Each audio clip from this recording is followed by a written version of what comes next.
Well, good afternoon, viewers.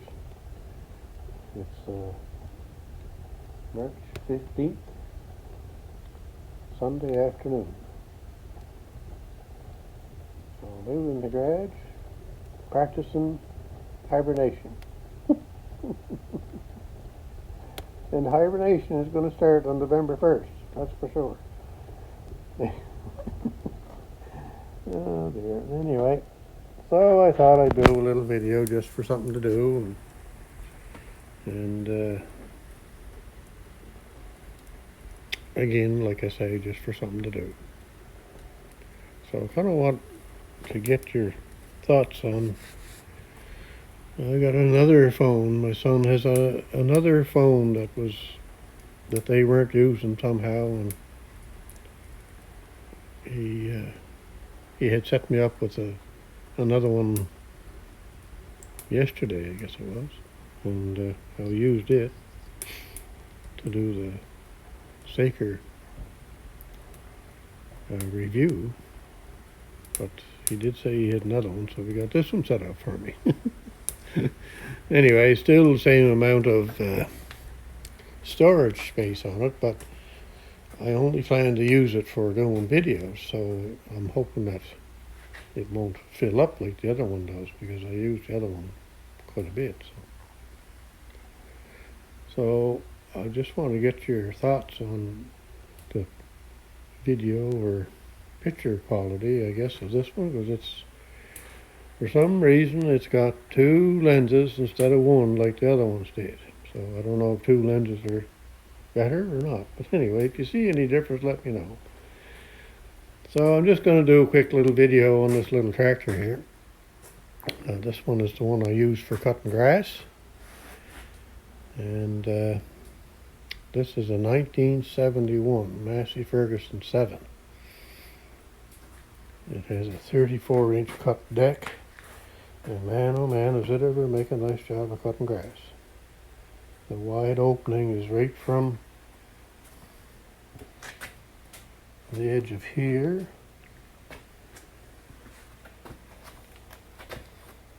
back to in here. So you cut wet grass with that, or long grass.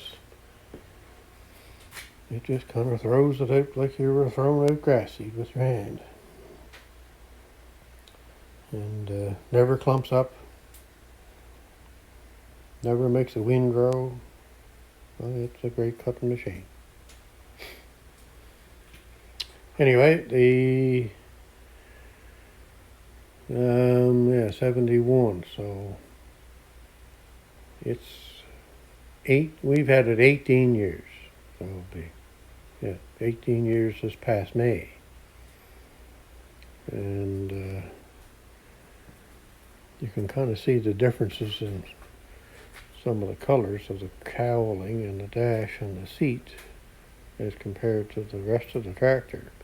Somebody many years ago painted it international color and not a Massey color. Anyway, we just left it the way it was. This tractor was bought not too far from where I am here at home. It still has the original decal on it.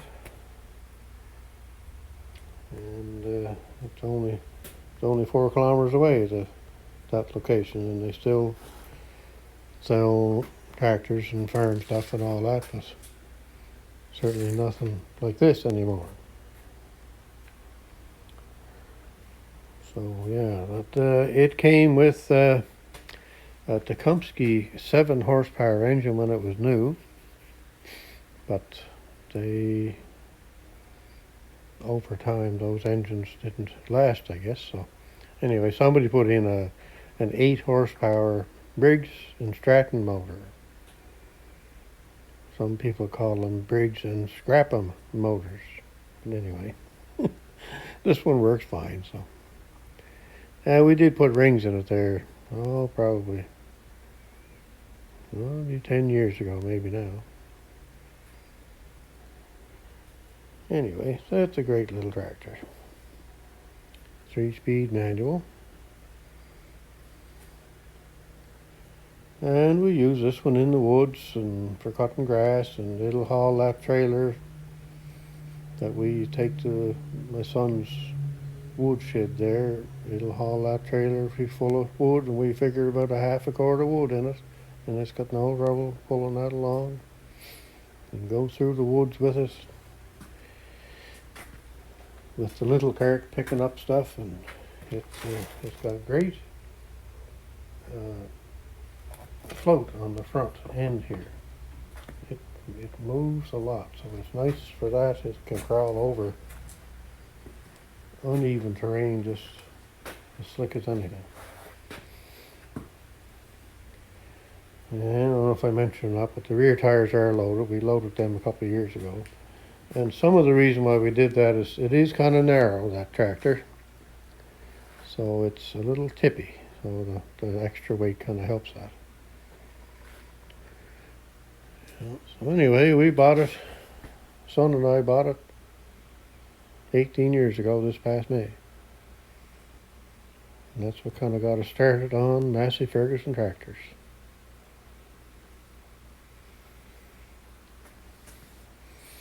Yes, it did have electric start, and it did have an amp gauge when it was new. Some of them had a optional light kit, but this one does not. You can kind of see where the cutouts are there where you could put lights in.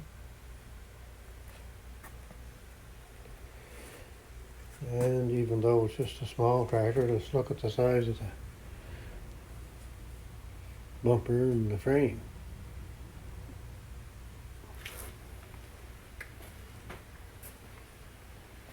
Anyway, she's an old daddy. We use it to haul trailers and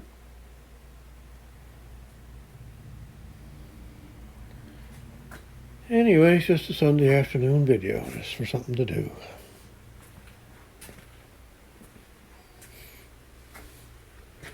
And I may have another video tomorrow on another tractor.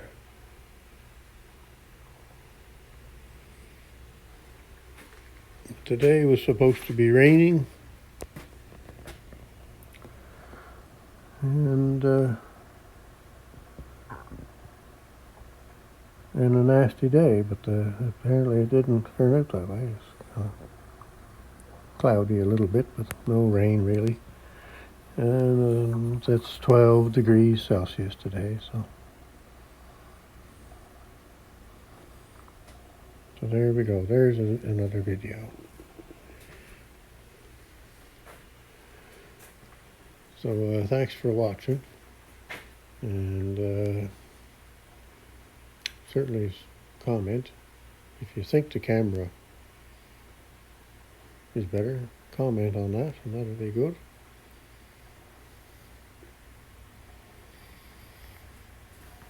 And thanks to the new subscribers, there's been a couple more come on,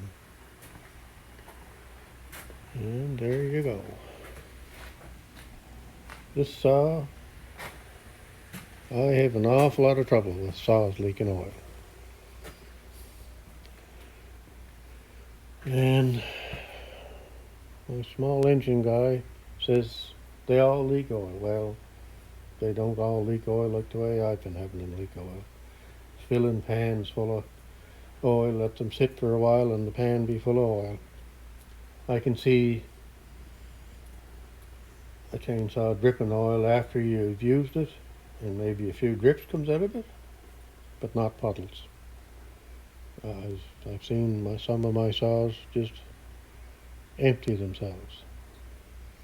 So this saw here,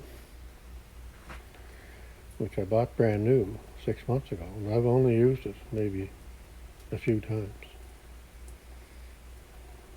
Well, that was about the worst thing I could have ever done, was bought that.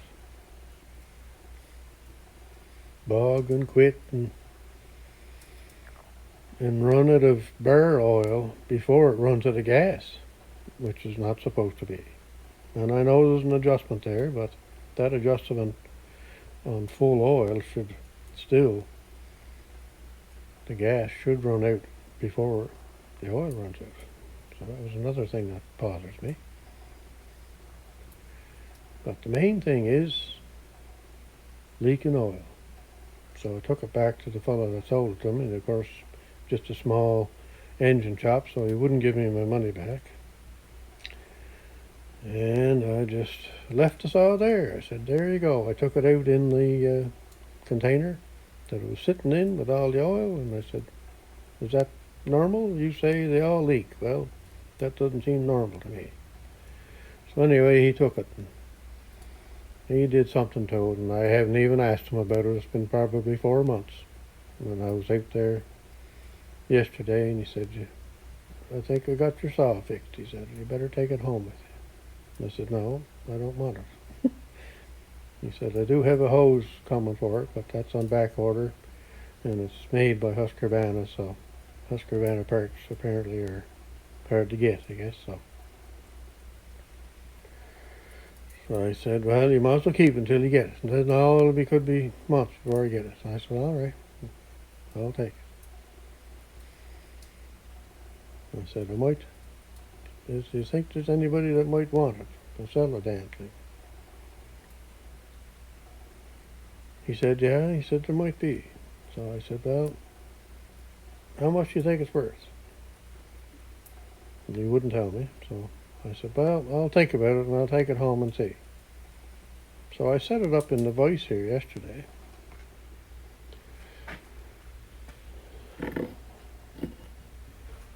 I just put the bar in there and let the saw hang over the bench.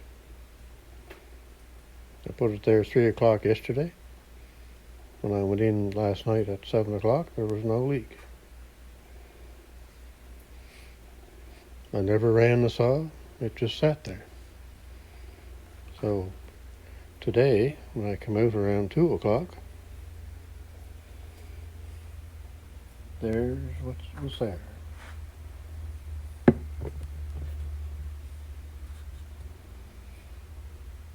Is that normal? In my mind, it's not. Because I know if that sat for 2 or 3 weeks, that puddle would be out around like that. So right off the bat, you're wasting oil, which is getting costly to buy. The mess it makes, no matter where you set it down, every time you pick it up, there you are with oil on everything. So I'm fed up with it. So I'm going to take it back to him and see if he can sell it. Not a bad little saw. Once you can get it running and get it revved up enough to get into a piece of wood, it cuts good and it works good that way. But jumpins, I don't like that oil leaking out of them. So 16-inch bar on it. Anyway, there's my Sunday afternoon rant, I guess, too. Anyway, I got another Red Max saw over here.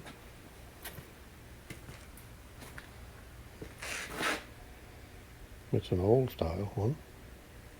Older, I would say 15 years old, I guess.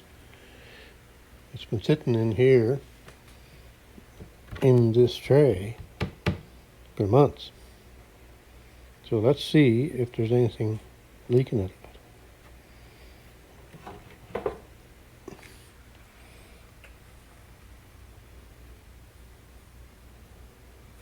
Nothing. Not a drop. Now, I've had saws in that before, and the complete bottom of that tray would be wet with oil and be puddled.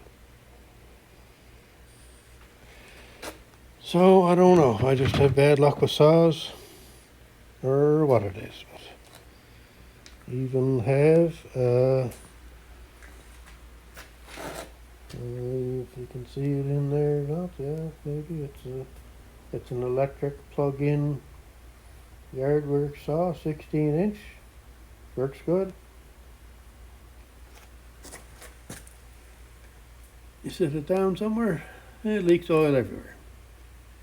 So I had a Husqvarna 350, which is basically the same looking saw as that.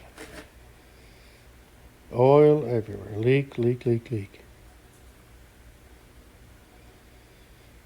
So I don't know what's up with that. Anybody that is into saws, and I know a bunch of yous are, do you have that trouble? And what do you do to get it fixed?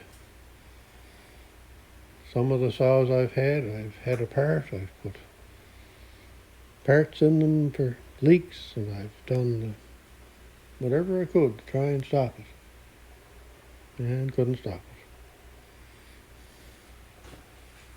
it. Oh dear, anyway, thanks for listening, and thanks for watching, and that's a good Sunday video with a rant built into it. And let me know about the camera if you think it's any better or not. And let me know about what you think about my little Massey Ferguson 7 tractor. They even came with a snowblower, and you could get a push blade. And another thing that they had was low range. You take the drive belt, I can get a good spot here, take the drive belt out of here and put it into the center groove here, and that was your low range.